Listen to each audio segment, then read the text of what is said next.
Trump ఘనమైన మెజార్టీతో గెలిచాడు. ఇప్పుడు ముందు 20వ తారీఖు దాకా అధ్యక్ష బాధ్యతలు స్వీకరించబోతున్నాడు, బాగానే ఉంది. అప్పటిదాకా బతకడానికి రెడీ అవ్వమని చెప్పాలేమో, నువ్వు ముందు బతుకునాయన అని చెప్పాలేమో. ఎందుకంటే అంతకుముందే తన మీద హత్యా ప్రయత్నాలు జరిగినాయి. ట్రంప్ని ఏదో ఒకటి చేసి ఎట్టి పరిస్థితుల్లో అధ్యక్ష స్థానం ఎక్కనీయకుండా చూడాలన్నటువంటి బలమైనటువంటి కుట్రలు అయితే సోరోస్ టీం నడుపుస్తుంది, డీప్ స్టేట్ టీం నడిపిస్తుంది. నిన్న అతనికి సంబంధించినటువంటి దాని దగ్గరనే జరిగినటువంటిది ఏదైతే పేలుడు, అది ట్రంప్ను ఉద్దేశించి అని చెప్పను.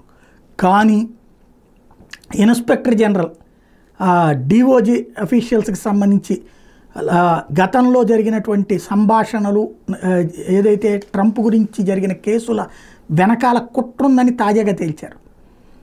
ఇన్వెస్టిగేషన్కి సంబంధించి కావాలని ఉద్దేశపూర్వకంగా కుట్రలో ఇరికిచ్చారు ట్రంప్ మీద అన్నటువంటి విషయాన్ని తేల్చారు.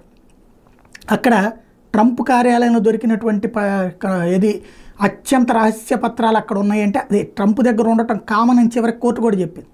కానీ ఈ లోపుగా అక్కడ ఉన్నట్టు కుట్ర బట్టి చివరికి అతని జైలు పాలు చేసి అసలు శాశ్వతంగా అధ్యక్ష స్థానంకి అధివసించే అవకాశం లేకుండా చేయాలని కుట్ర పన్నాడు. ఇది తాజాగా బయటకు వచ్చినటువంటి అంశం, ఇన్వెస్టిగేషన్ నివేదిక చెప్తున్నటువంటి అంశం.